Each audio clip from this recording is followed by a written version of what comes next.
Today this is like catch-up time with the Tituses because we've been traveling. You guys have your life here, and we thought this would be a time to just talk about both what's been going on, what we're thinking about for the future of this podcast, and just life. Yeah, it's the first time we've taken a break since we started. And a break it was. 6 weeks on the road. And you may notice some matching sweaters. Right before you took your trip, you and I got these. Yep. And they are an icon of fashion. They are. The Dude. Some of you may know the reference. The Coen brothers film The Big Lebowski, which came out in 1998. Jeff Bridges plays the Dude in it. And he picked this out from like a major wardrobe, and it became an icon. He like wears it throughout the film. And you have a personal connection I to. Do. I have a doctor, my family doctor, personal doctor, says he has about 90 sweaters in his closet because his parents owned the Winona Woolen Mills, and they're the ones that introduced this originally. And since then, their company was sold to Pendleton out in Oregon. And there was one stipulation that they continue to make this in the style of the Winona Woolen Mills. And so they do. My doctor's grandpa and grandma started the company, and his parents pretty much ran the company when he was growing up, and he became a doctor instead of taking over this business. He said that his mom really was a big hit at the premiere of The Big Lebowski. They were invited. Mom and Dad were invited to the premiere, and because of the sweater. Yes. Because and she wore the sweater. And she wore it. And she was a huge hit. And she was the only one that wore it. But Jeff Bridges wore it in every scene. Not every scene, but just about. Throughout most of the movie, yeah. And Josiah showed me a picture. He wore mismatched Zubas for his bottoms. And I love Zubas. I had 3 pairs of Zubas. She hated them, so she gave them to missionaries in Africa. I didn't give them. You did. Might have been under low pressure. Yeah. But you did. Anyway, so this is like a thing we've dreamed about for like 10 years. Yeah. And then it happened this winter. And in talking to Hank and now you, like, the two of you have never seen the film. I watch it like once a year. It's not for everyone. But I proposed that maybe even this coming week, the 4 of us get together in our garage and we watch the film together. And if we do, we'll report back in a future episode, kind of like the family take on a film that's not for everyone, but is like a very classic. And you will then hear if I too want to match these 3 and get a matching sweater. We'll find out if Hank's now going to be like vying to get one.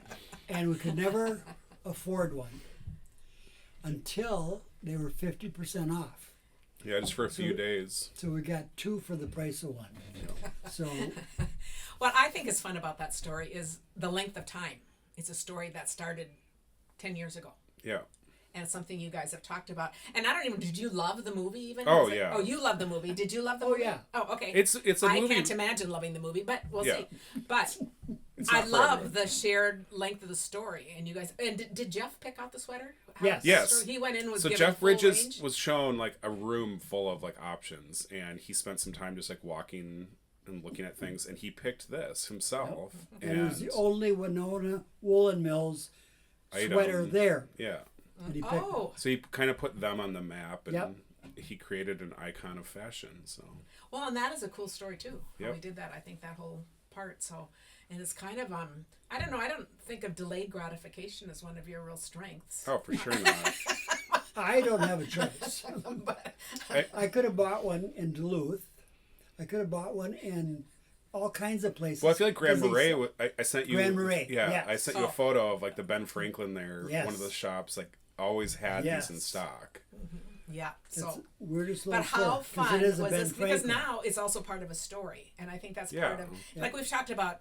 in traveling, Tim likes souvenirs, and he will pick one thing from each place, and that's so much better than getting a whole bunch of stuff, because then it has no meaning. But you get that one thing. So like here's a bracelet, and he's learned to think small. He'll buy like a sticker, a bracelet, a notebook, and things that he uses. But then they also have that memory connected. They're tied to like it's a lot stronger than if you bought 10 things somewhere. I don't want Karen to know this, but I actually buy stickers that she never sees. Oh, I'm sure he does, because they're all over his journal. In fact, I didn't know stickers were so popular, and when I finally did realize that, Tim goes, "Oh, well, of course! Don't you see that I use all these stickers all the time?" Stickers are they're very usually popular. So like at school, like even like between staff, like we'll give each other gifts of like cool stickers from like when we're traveling, like we buy stickers. Yeah.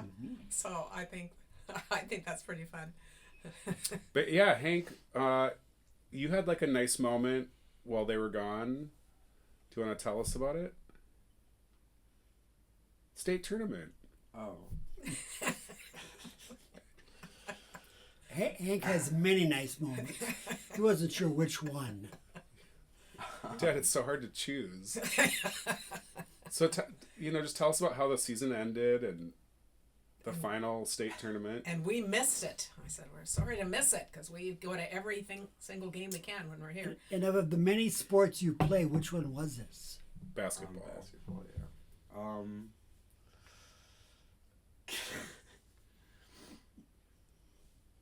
He doesn't like to be put on the spot and say something that sounds like bragging. What did your team achieve in our tier?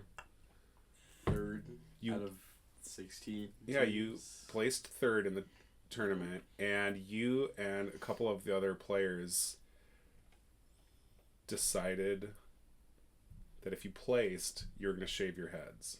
Really? So after you won third, what did we do? We went back to our backyard and... Look at that new look! And this is now a couple weeks later, so it's starting to grow back, but... Okay, this is the first we've seen it. So we just got home. This is the first he we've always seen wears it. a A hat. whole new look. And we've just seen him with that on. And That's true. and we'll add some photos of shaving your head That's great. to those. That's wonderful. So being away has also given us time to kind of just reflect on the podcast and how much we appreciate the comments that we hear from you guys. And we wanted to use this time too to have you let us know what kinds of things would you like to have us talk about.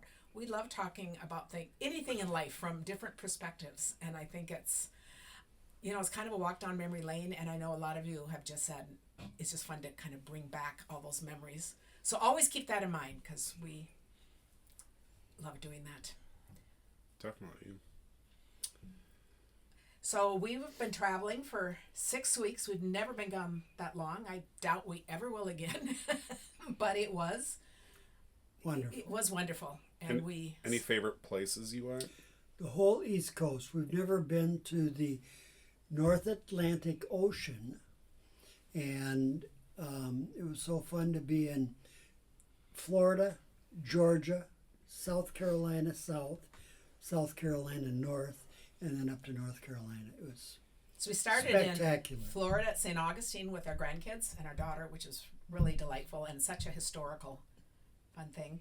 And then we spent a week Tybee Island. Is that what Tybee or Tybee? Tybee. So 1 mile by 3 miles. I did a little short video on that. We had ChatGPT. Don't you know the little bumper sticker that I got? Oh yeah, tie with a necktie, B with a B, and then an island. That was a souvenir from a little rebus. That was a little teaching exactly. people how to pronounce it.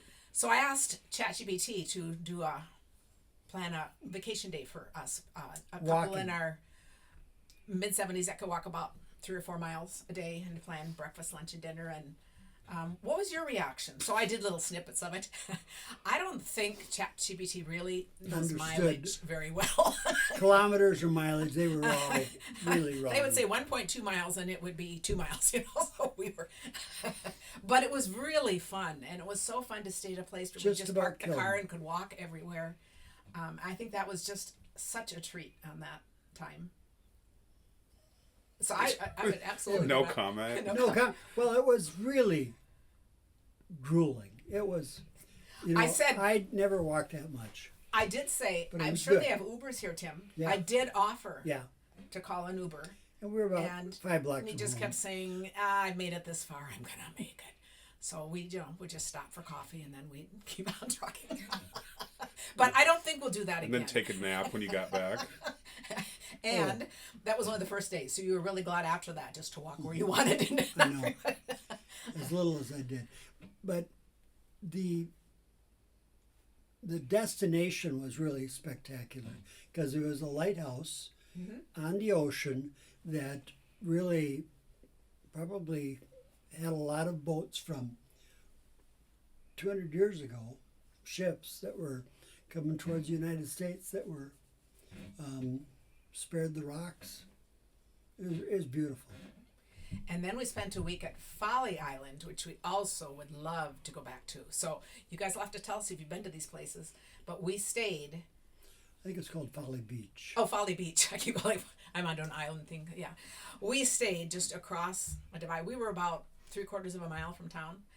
So we would walk in to town, and the beach was gorgeous, the little town. And where we were, just overlooking the water, we had just a gorgeous spot there, too. So another place we just left the car and just did everything walking, and it was so delightful. Walking across the bridge, I saw in the water fins that were going through the water and then they'd go down. And so I thought they were sharks. And so I went in town. I says, "What are those fins in the water?" And they said they were dolphins. So Yeah. So that was really fun. Yeah, that's really fun. And then we spent a week on Myrtle Beach, which was our first time ever where we stayed on a beachfront property right by the water up on the 19th floor. 19th floor. Gorgeous view, gorgeous Spectacular. balcony, wonderful beach. It was a great place, but we did need a car. And we thought, so it's just interesting. I thought it was really fun to spend time in 3 unique places and have 3 unique experiences. And I think they were all wonderful. They were. Our trip to San Diego just in February, we stayed at this beautiful kind of like resort style hotel. And it was fun to walk around there, like, pools and like, there's like a marina right there. But we needed a car to go anywhere because it was essentially on an island, and it was like a bit of a freeway to leave the island. And immediately we were all like, we should have picked somewhere else because we also like to be able to walk around. Yep. The other comment I want to make too is we have talked about, we don't know if we'll continue to drive. At our age, driving through Atlanta and different places that you don't know just aren't so fun. And we thought, well, if we Driving hit the through point Atlanta at my age it's not unfun. Okay. And we thought maybe we are getting too old for this, but the thought of flying somewhere and spending, so that may be our future, but we don't know if we can rent a car anymore because new cars have so changed. And I said, so then you really would need to find a place. Our dream place would be to go somewhere and not need a car and just stay put. So, that may be our future, but I think it's really fun how you can just adapt to how your life changes and look at doing something different. We have really enjoyed these trips, but now it might be time for something different. If you could also fly to one city, Uber to like your hotel, walk around, stay there for and then fly to Santa Fe. Mm-hmm. Santa Fe is a great town to walk around in. Mm-hmm. You know. So we'll see how, but I think the thing in that is even with travels, you hold it loosely because we don't know all of our life situations change, and what we can enjoy today might not be tomorrow. So make the memories while you can, enjoy the time while you can. I'm really grateful that we have taken these last maybe 4 years and done some traveling because we really, on our own in the winter because we hadn't done that before, and I love that. And I can take my business traveling with us. There's no reason not to. And there's a bunch of South Carolina that's burning right now. Oh, They're yes. having forest fires from east to west, mostly north and east, or west, I mean. But we missed all of that. That was so nice. Well, we didn't see a single bit. But Myrtle Beach had a lot of fires, and we were there too. And my heart goes out to all the people and all the devastation. And we didn't know if we were going to be able to go there, but they were like 5 miles from where we were. But lots of sadness. Yeah. About that. Well, you guys had something else fun though. You got a fun little gift. Oh yeah. So Daniel, our friend who, we travel to see in plays, he's at the Guthrie often, and he's become a good friend of the family's. our running joke is he's the fourth Titus. But he gave Hank a little gift. Here, I'll hold it up.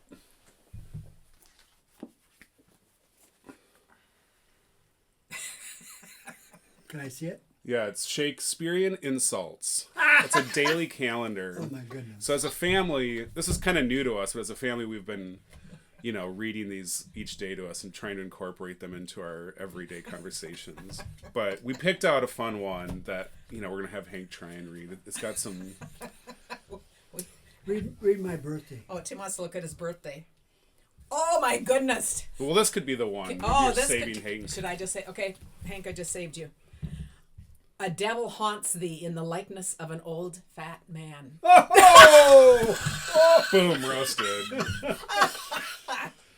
That is hilarious. That is from Henry IV, part 1. But it's really fun to see where these came from and such articulate insults. And since we just love language as a family, I thought that is hilarious. That comes from a whole That family of old fat men. Oh, that is. Okay, read Hank's. Oh, no, we just earmarked one. Okay. Do you Do you want to read one, Do Hank? you want to read one, Hank? I'm good. No, yeah, you do it. Oh. All right, I'll read Hank's. Thou art a boil, a plague sore, an embossed carbuncle in my corrupted blood. And Hank and I actually looked up what a carbuncle is, and it's like a severing wound with like pus and it's just, Tim's mom would talk about that. That would be so perfect for her. So it's kind of an obsolete word now. Oh, I feel totally. like maybe if you're like a dermatologist, you still use it. One of my mom's totally. favorite things was to pick scabs. Oh, She loved to pick scabs. we don't have to talk anymore about that. No. And that- So, do we have anything else to say? This is just a little. I mean, it's like having taken a break. Like we were meeting almost every week since we started this, and then there was a break, and we stockpiled a few so we could release some. But it was like a nice time to reflect on what we've been doing, and I've shared a lot of comments. We've seen a lot of the comments, and we love to hear from you. But I feel like even just between like Hank and I, it's a fun thing that we're doing this and sharing stories. Some ideas going ahead that I want us to talk about is, have you heard about granny hobbies? It's become just that phrase, how it's become back, and they call it granny. I love it. It so fits what we do. But beyond that, this was new to me. Granny, what is it called? There's a grandma culture, decorating.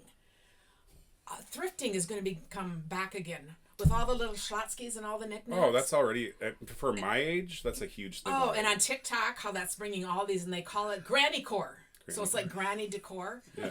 I'd like to do some things about that as we're all kind of struggling about that, because I thought that just so fits what we're doing, and it's also fits young people. It fits like how things change over generations. So if you think about that, I thought that was just really cool. Our really good friend Emma, she has a thriving side business called Burn Boss, and she thrifts all over the Midwest for little, receptacles. Like sometimes it's a mug, sometimes it's like an actual glass little jar, but it has to be vintage. And then she pours her own candles in them. And there's like a little lid that has got her like brand on it, and she sells them at like local like craft fairs and makes like real money doing it. And they sell for like $30 a piece. And they're really cool, like a piece of vintage, hardware with something useful in it. And they're really popular.